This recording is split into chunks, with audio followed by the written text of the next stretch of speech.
is somebody whose MMQB is must read every single week, this week in particular, because it takes you behind the scenes of how the Niners and the Dolphins got together and then the Eagles got involved. Albert Breer, senior writer of the MMQB, back here on the Rich Eisen Show. How are you, Albert? I'm pretty good. How are you doing, Rich? I am doing well. So this sounds like, based on your reporting, like a good old-fashioned NBA trade, although it wasn't just all announced at once like a three-team or a Harden-Palooza got announced earlier in this regular season for the NBA. But it just does sound like the Dolphins needed to get that piece with the Eagles done before saying yes to the 49ers, correct? Yeah, and that's what made it so sensitive. And I think it really took a lot of trust on the part of the three teams. John Lynch pulling the strings in San Francisco, Chris Breer pulling the strings in Miami, and, of course, Howie Roseman in Philadelphia. Because I think, for San Francisco to offer what they did, they wanted confidentiality because they didn't want, it to touch off, a flurry of offers, coming to the Dolphins, and the Dolphins respected that. And, in exchange, the Niners gave the Dolphins time to go and seek out a partner to get the other part of the deal done. And so it's complicated in the NFL. There's a lot of moving pieces there. And the Dolphins didn't want to go that far back. I've got my suspicions on some reasons for that. I think in the end, really, it was about keeping the train on the tracks, over the last 3 weeks. And, I think it's a good commentary on everybody involved that they were able to kind of keep this under their hats. The Eagles felt like Jamar Chase probably goes 5th overall to the Bengals. And, after that, they felt like, what they'd be getting at 6 wasn't that different than what they'd be getting at 12. And this would allow them to get an extra first-round pick for next year when they're really going to be able to turn the page and get younger. Obviously, San Francisco goes in and now takes control of its destiny at quarterback. And the Dolphins come out of all of this with more assets and still only having to move back 3 spots. So how safe is the assumption that the Niners contacted the Jets first and were told no thanks to the same deal or something maybe even more improved than what the Dolphins said yes to? I'm told they didn't have any talks on the 2nd overall pick, which is a fascinating piece to all of this. And I can tell you that the Niners did have internal discussions on Sam Darnold, and there were discussions between the Jets and the Niners on Sam Darnold. But, really there never was a discussion between the Jets and the Niners about the 2nd overall pick. And my feeling on that is that the Niners, went through vetting the whole situation with Sam Darnold and came away with the idea that the Jets were going to stick there at 2 and take a quarterback. So I think they knew, just because of the sensitivity of everything, that if they were going to move forward with a big offer to move into the top 5, they wanted to kind of keep their intentions there quiet. And so, going around and checking with different teams on, what they'd be willing to do with their top 5 pick, that certainly could be a way of it getting out what they were doing. And again, it could kind of change the conditions in the market. And so, again, I think so much of this for John Lynch and for Kyle Shanahan was to be able to move forward quietly on a deal that was going to be very complicated for everybody to get done. No, I hear you, Albert Breer, but I mean, it just strikes me that if you're going to go to 3, 2 is even the better spot because one is, an absolute pounding of sand. There's no question about that. So, that makes no sense that they wouldn't at least surmise, what the Jets would want for 2. So are you saying that based on what people are telling you, there's a possibility Joe Douglas is watching the pro day with Zach Wilson, hearing the news, and then goes across the field to the 49ers at some point and said, what gives? I mean, you didn't even call us. Is that possible? Look, it doesn't make a ton of sense to me either. I'm just telling you what my reporting is there, and I'm with you. I'm with you 100%. Right. Logically, you would think, if you're the Niners, all right, we know who the first pick's going to be, right? So maybe it's not even worth the phone call to Jacksonville. But, yeah, I'm with you that, logically you can look at it and you can say, well, let's start at 2 and work down. You know what I mean? I think the Niners, because they'd had those discussions on Darnold, maybe felt like they had a better feel for it. You know what I mean? And so, right. I mean, look, like there's photographic evidence. I know it was out there. I'm sure you saw it too.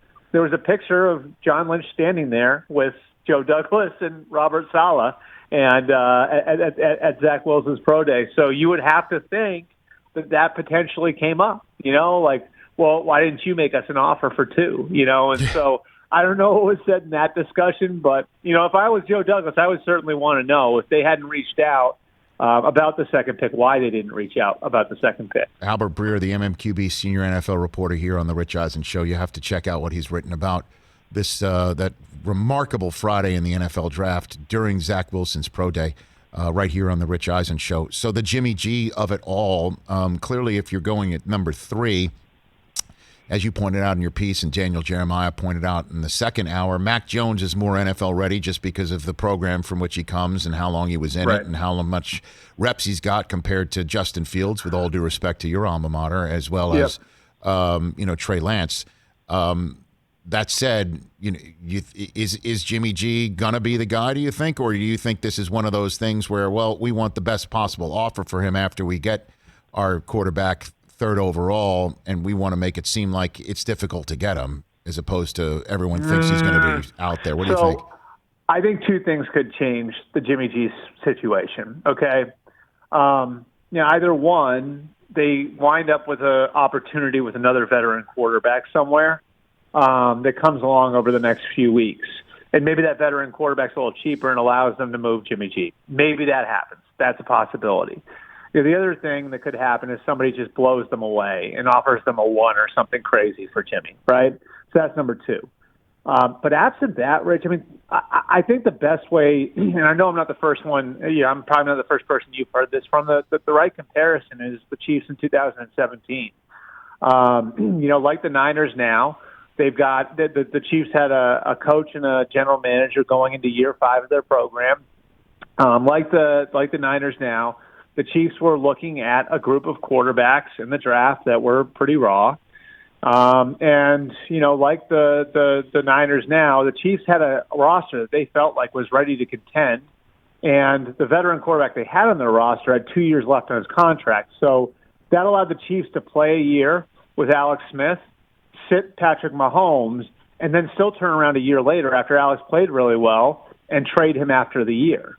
And so I think the way the Niners are looking at this right now is we've got a championship roster today, and we can go in and compete for a Super Bowl today.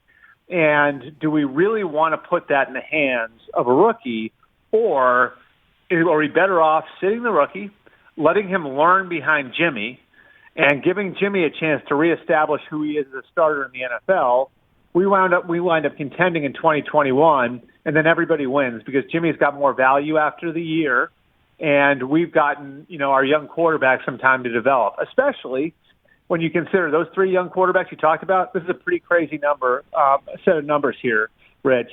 Mac Jones has 17 college starts. Trey Lance has 17 college starts. Justin Fields has 22 college starts. There you go. And so, I mean, if you look at it, I mean, remember when Kyle traded for Jimmy, who had been in the league for 3.5 years, he still waited a month to play him. You remember that? Yep. Like, didn't trust him for a full month before he put him on the field. This is a guy who was in his 4th year in the league. And so I think when you kind of look at where they are from a roster standpoint, how ready they believe they are to get back to contending for a Super Bowl if they can just get a little healthier, it makes sense why you could look at this and say, well, it's not worth it for them to move Jimmy Garoppolo for a 3 if they're going to expose themselves in that way where, maybe in a month they get the rookie in the building and he's just not ready to play yet. Albert Breer here on the Rich Eisen Show. Where does Deshaun Watson figure into all of this? We all are reading about the sordid accusations that are being hurled in his direction, and the sheer volume of it makes all of us sit here and think, well, some of it's got to be true, right? Even though none of it may be true or all of it may be true. He's being caught in this tidal wave right now. But to me, I mean, this removes San Francisco off that board. If the Jets said no to this, or at least said, we're trading Sam Darnold, maybe they're off this board. Did the Niners ever reach out? Because the 3 1s and a 3 is exactly the construct one would say of a deal that might needed to be added to prior to everything going on with Watson's off the field stuff, to use the phrase. Yeah. What do you think here? Well, everybody's gotten the same answer from Houston, which, at least leading up to the legal situation, the answer teams calling the Texans got from Nick Caserio, the general manager there, was, you can ask me about anybody but the quarterback. We're open to talk about anybody in the roster but the quarterback. So they've been definitive with other teams for most of the last few weeks, last couple of months, that they, aren't going to move Deshaun Watson. I also think it's really hard to have a take on this, Rich, because at the legal situation at least, because you're either A, indicting Deshaun Watson, which isn't fair, or you're B, not taking the, accusation seriously enough if you have a strong take on it. So I think that's sort of put a lot of the teams in a position where they're sitting back and saying, well, we can't justify sending an enormous amount of draft capital to Houston to go and get this guy until we have clarity on the situation. Right. If you're Houston, you can't walk away from a 25-year-old franchise quarterback unless you're getting that in return. The one thing that's sort of interesting here, though, and I just kind of keep an eye on this, I think the Dolphins, you look at where they are right now, and their insistence on getting back up into the top 10, right? And their insistence on winding up with the 6th pick. And now they're sitting there with 6 and 18, and they've got a young quarterback they could deal. I just think it's interesting that, like, the Dolphins, who have been so good with their asset management over the last few years, and Chris Breer's done a fantastic job building up that war chest, they have been, in a lot of cases, if you look at it, a move-back team, right? Like in a, let's trade for future assets, let's find value. And in this case, they were like, we'll go back, but we don't want to go back that far. So you sort of wonder now, if Deshaun were to come available, would that 6th pick now be a better chip to deal than the 12th pick? And if you combine it with another first-round pick this year, it's just sort of interesting that way. So I think Miami, could be in it. I think the Jets would kick tires on it, although they seem like they're pretty happy with what they saw in Zach Wilson. So not sure how they compare one against the other right now.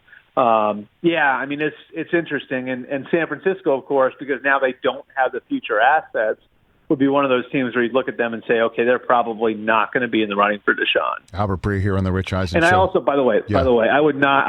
The two teams that I would not discount on that, that have obviously been involved from the start, I think are Carolina and Denver. I think those two teams are, they're just very involved in everything quarterback-wise this offseason. Yeah, I mean, because last one for you here, Albert, is the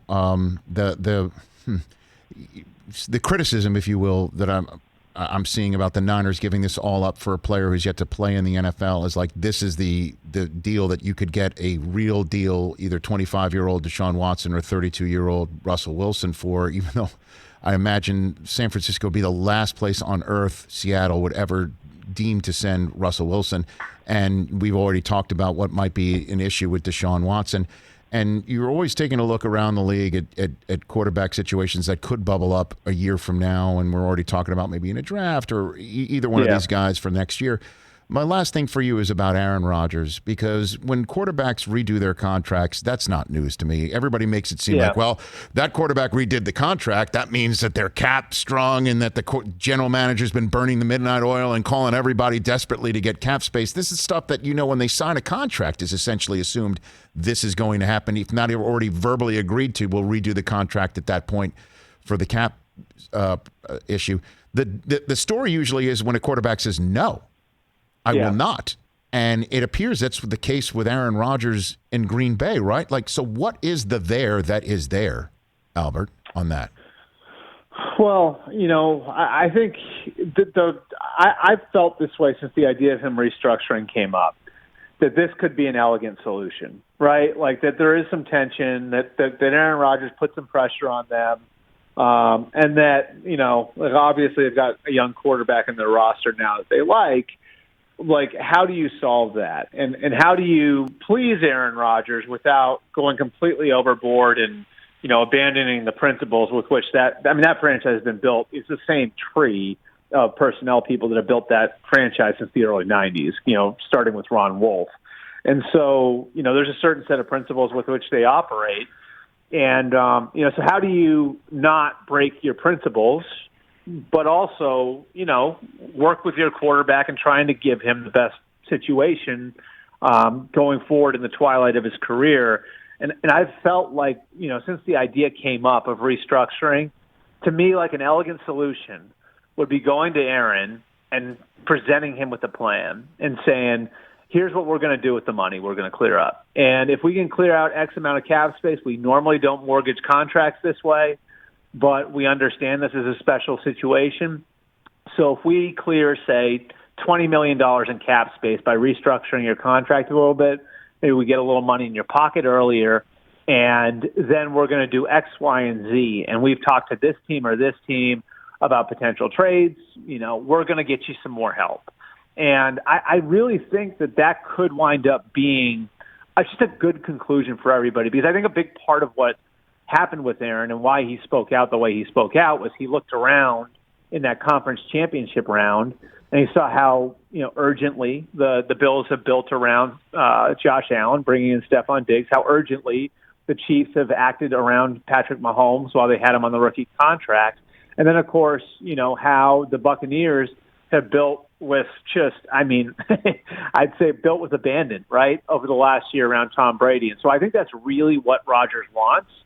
And to me, the way to find the end game here could be, all right, we're going to work with you on a restructure, and with the money we save, we're going to do X, Y, and Z, so that we're acting with some urgency because you don't know how many years you got left. Albert, thanks for the time. Your piece is phenomenal again today that everyone should check out on the MMQB. And this interview went as I had hoped and expected, unlike a certain first round tournament contest. For some, not all, but just for some. So I appreciate it. I'm engulfed in spring football coverage right now. Oh, I know you are. Oh, yeah. Yeah. I'm sure you're locked in. Hey, but I'll be the bigger man here. Good luck tomorrow night. How about that? Don't make me show our text exchanges, Albert. Those are private. They are indeed. Thanks for the call, bud. You take care. Thanks, Rich. Albert Breer, everybody. Hey, you watched all the way to the end. Thanks for that. Watch more right here.